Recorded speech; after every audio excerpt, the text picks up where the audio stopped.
What's up, everyone? Welcome to the Jumpmaster X podcast. And today we're going to be talking about strength again and why getting stronger is so important for becoming a more resilient, more robust, more durable. And no, we're not going to use the word bulletproof here, athlete, True. because there's no such thing. I Mm-hmm. and why it's so important to essentially stay on the court and keep jumping and be able to handle the forces of being an elite athlete essentially and pushing the boundaries and limits of your Mm-hmm. body week in, week out. Right now, uh, with getting stronger to ensure you're getting more resilient and your body can handle the forces of jumping and everything like that effectively, you got to pretty much get stronger in every single muscle group. So your quadriceps, your hamstrings, your glutes, your calves, everything essentially, and just getting it as strong as possible through a full range of motion. That's going to be key. Yeah. You forgot a muscle, bro. What, the tibialis? Yeah. The key muscle to all of this. Actually, The that can secret. be, yeah, you make it a joke, but that can actually be beneficial for your ankle if you're prone to ankle injuries and Yeah. building more resilience through that and improving your stability through that. So if you're prone to ankle injuries, that's a big one, right? So common injuries people deal with is knees, ankles, hips, shoulders, lower back, right? Pretty much every single joint in the lower body. Mm-hmm. I like injuries I've had pain, some sort of pain or some sort of injury in every one of those joints for myself. And you would say the same, Tom? Yeah, at some point, nothing, not all of them as bad as each other, but to an extent, definitely. Yeah, no, 100%. So we've had it, we've dealt with it with all of our athletes to some extent. Some of them have one of these things, some of them have multiple of these things. Just uh, every joint really in the body. And Yeah. time and time again, we've seen that just getting stronger and building someone's general strength has paid huge dividends in terms of them getting way more or far less likely to develop issues in those joints. And even when they do develop issues in those joints, uh, they return far more quickly, even when issues do arise. Like, so for example, for myself, on and off for years since 2021, I had Achilles issues, right? And pain would just pop up and it'd be quite sensitive, you know, even to the point where if I went out and walked for too long, I would start feeling it a little bit. Or walked too fast, I would start feeling it a little bit. But since Yeah. Wow. getting, yeah, quite sensitive, That's because it insane. was Yeah. right down, it was right down the bottom, right down near the heel. Yeah. Yeah. Yeah. So Um, annoying.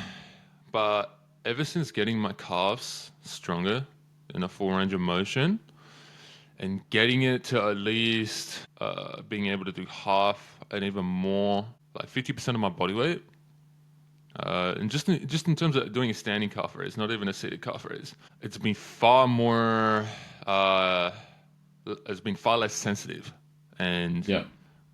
uh, it could take way more load more consistently. Even when I do start to feel a little bit of pain there, it recovers far more quickly too. Same thing with my quadricep tendon. Since getting my quad stronger, same thing. I might get a little bit of pain, 24 hours, 48 hours later, it's gone. Yeah. Whereas It before, is when it like was that. weaker, Yeah. it would last longer and would just be way more sensitive. Have you experienced Yeah. similar things? No, I was just thinking about when I used to like jump a lot. Like I still jump a lot, right? But I'm talking like pretty much every day. And like say I had a knee pain flare up in 2019 or whatever, it would definitely take a lot longer to come back. It could be up to like a week, 2 weeks to like fully get it back to basically pain free. Whereas now, if I have a jump session, I overdo it and I get knee pain. If I just take it easy after the next like yeah, like you said, 48 hours, I'm generally pretty much back to where I was, and it comes back much quicker. No, 100%. And we've experienced this with our athletes as well. The stronger they get, Mm, the more resilient they get as well. Like someone that has weak quads, weak hamstrings, weak calves, they're going to be way more susceptible to developing jumper's knee when they go to jump versus someone that's way stronger. yep. And that's Yeah, granted man. they're conditioned to do the activity as well. especially through a full range of motion. That's actually key. I know, especially for the Achilles, it's very, very important to get the lengthening and the stretch part of a calf raise to actually get good adaptations through the tendon. Yeah. And that's where you got to be careful though, because a lot of people might hear this and go, oh, okay, I have knee pain, so I'm gonna go do some full barbell back squats, like to depth and all that. But if you got knee pain and it's like decently bad knee pain, I definitely wouldn't recommend go and do that straight away. You got to deal with the issue first, and then you can go off and build it. And that's going to vary from person to person on how you go about that. But the general rule is you want to be squatting, pain free, right? So you can build off that base. No, 100%. I think the key thing to take away from that is a full range of motion, not an extreme range of motion. You'll see things out there, people doing all these extreme ranges in terms of how they're performing movements, and it's just really not necessary to get the results you're after. Yeah. Okay, yeah, so my question for you is, for talking about just like males here, right?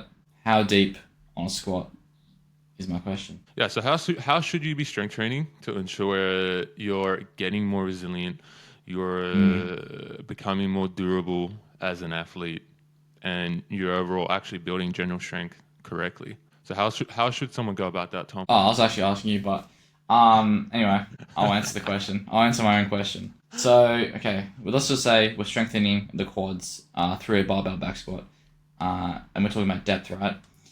It's obviously going to vary from person to person, but say you don't have the mobility to squat deep, whether that's through just, how you're built, or through ankle injuries over and over again, your ankle mobility's just gone to dog water, then elevate your heels, use a plate, squat shoes, either or, there's no right answer here. And it's going to allow you to get a little bit deeper. Now, generally what I've found as a trend is females naturally have a lot better mobility than males. Like 9 times out of 10. I would say 99 times out of 100. Get a random female at the gym, a random male, you say, all right, do a body weight back squat and just like squat down as deep as you can and come back up. The female can go deeper than the male. And that's just, I don't know exactly why that is, but it's just the case. So you see some of these girls squatting in the gym and their ass is basically like on the floor, especially on like front squats. You do not need to be going that low, all right? Even if you're going like 1 or 2 inches below parallel, that's already really good, especially if you're loading like a decent amount of weight for what your level is at. So, was that kind of answering the question, or to figure something? Yeah, I guess it covers a squatting movement, but even for something like other muscle groups as well, like even for something like the calves, a lot of people actually don't train calves correctly. They load them too light. They don't go heavy enough, especially when they're doing a bent knee variation. Like the soleus is so ridiculously strong. It can handle, I can't remember off the top of my head how many tons of body weight roughly, like when you're running, sprinting. I don't know why, but I want to say 8. But whatever it is, whatever the number is, I'm sure it varies person to person. Anyway, Yeah, it's a lot. It's a it lot. does That's all you vary. gotta know. Yeah, it does vary, but it's a lot. So doing some cute little dumbbell calf raises where you're seated on a bench and you got like a 5 kilo dumbbell on your knee, moving your calf up and down. That's not really going to do shit for you in terms of actually developing real calf strength. You need to load your calves crazy heavy, and that's where machines are so beneficial for this. So that's where doing something like a seated calf raise, where the weight is away from the point of axis, so you don't have to use as much weight. You still want to load it crazy heavy, but say you don't have to use as much weight versus if you were loading the exercise, say doing on a Smith machine, and then you had the barbell over your knees. Yeah. You gotta do like 600 kilos to load your calves properly, versus if you do a seated calf raise machine where the weight is away from essentially where you're doing the exercise and moving the exercise, then you don't need to. It's more efficient, and you can load your soleus properly at that point too. So, and that's going to help in terms of avoiding any sort of Achilles issue. It's going to help with avoiding and developing any sort of muscle strains and tears and stuff like that too. It's not see, with all these things, guys, like you'll hear guys go around and talk about bulletproofing and all that. There's no way to completely bulletproof your body. You can only reduce the chances of you injuring yourself with training. There's no such thing as some magical training that's going to completely bulletproof you. That's going to mean you never get injured. That's impossible. Because injuries are so multifactorial. Like it could be because you put your body in the wrong position at the wrong time, so then you overload a certain muscle group and then it tore it. Could be you accumulated load too fast. It could be that you didn't eat properly for the past week. It could be that you're underslept. It could be that you weren't hydrated enough. Right? It doesn't matter how strong you get your body. Like you guys can see, there's so many factors behind why an injury could happen. It could happen because someone ran into your fucking knee, like sprinting at it. Doesn't matter how much you squat. Like you're probably gonna do your ACL. You know. It's just if you're stronger, the severity of that injury might actually be reduced at that point. And that's why you got to get stronger, and that's why you got to build general strength. And that's why it's so important, because it's going to reduce the chances of you getting injured, but also reduce the severity of you getting injured. So like, Actually, yeah. That just remind me of something that also getting stronger, right? It can help you come back from injury. So say what you've done, whatever you've done. If you're stronger in that muscle group that surrounds the injury point, or the muscles in that injury point, the ability and the time frame to come back during your recovery process is way quicker. I don't really know what else to say. Like, that's just how it is. So not only are you helping prevent injuries, you're helping, if you do somehow get injured, you can come back quicker, return to sport, whatever. No, 100%. So I'm trying to think at the top of my head. Guys that have benefited, that we've trained from getting stronger, that were a little bit injury prone prior to training with us. Oh, I got a few, bro. I'd honestly say Hack, bro. Like, Hack is a little bit... he was like pretty injury prone. Obviously not knee pain, because he claims he doesn't get knee pain. But there was a time frame where his calf would just like keep flaring up, right? And I don't know. Yeah, other than that, he got stronger. It's not really been an issue for him now. He hasn't had a single issue since developing his calf strength in his Well, calves. not since that whole like era of like doing it once every like 2 weeks, where it just keep flaring up. Yeah. Do you know how much he's calf raising now, and how much strength he's gained? It'd have to depend on the exercise, but like if I'm just thinking about a seated calf raise, he could easily do like 80 for like 10 to 12. Whereas before, That's just on the machine 20. I'm thinking of.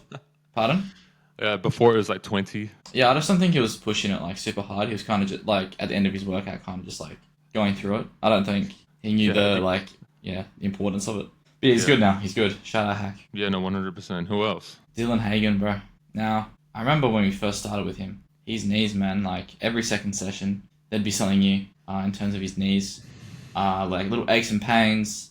But yeah, he's gotten stronger. He's actually gotten way stronger in pretty much everything, including like power cleans, all that. But the main thing, his front squat, his back squat, the main exercises that really load your quads. I'd say since he started with us, potentially they've actually even doubled in strength. Probably more, to be honest, which is a lot. Like, he wasn't super weak when he started with us, but he also wasn't strong. And he's still trying to push that number, obviously, but yeah, it's gone up way more. I don't know what times his body weight he'd be squatting right now. Maybe like 1.5 to 1.8, but before it was barely 1 times. So yeah, it's very rare for him to have a knee flare up. The only time he'll really get one is, he goes and has a group session, comes home, has a dunk session like 1 or 2 days later, it might flare up. But even then, it's like a day, comes back, rests, he's fine. Yeah, no, 100%. Even Jordan himself as well, since getting stronger, has gotten way more resilient.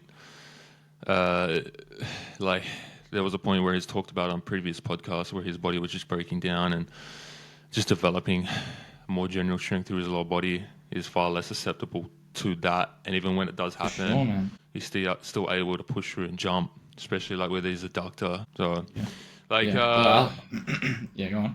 I was gonna say,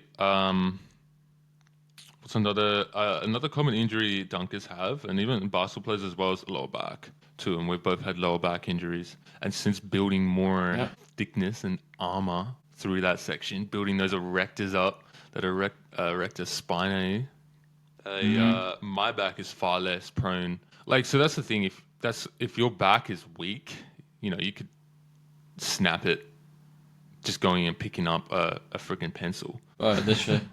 But if you Man, can deadlift yeah. 150 kilos, then your capacity of your back is 150 kilos. So then anything lighter than that, it's just like, oh yeah, whatever. It doesn't really matter. Yeah. Also, though, Essentially. yeah, like with backs, I've seen people.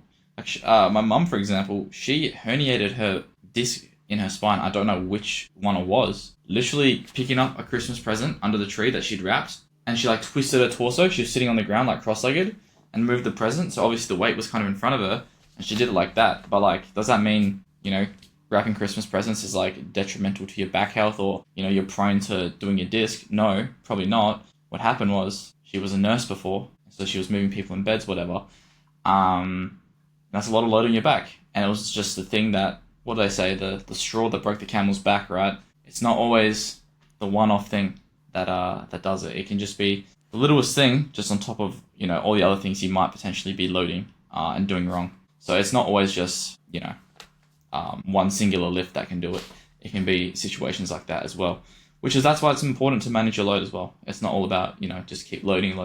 You got to obviously load it appropriately. Yeah, 100%. And it's not even like, sometimes it's not even weakness in the muscle group that is injured. Sometimes it's weakness in another muscle group, to where your brain isn't using that muscle group as much because it doesn't trust it. So then you're overcompensating and overloading another muscle group, and might actually be, that muscle group that's injured might actually be quite strong, but it's just you're weak in another muscle group. An example is an athlete we train at the moment who has quite a lot of distrust in his knees and his quadriceps. So then he's overcompensating with his adductor and keeps hurting his adductor.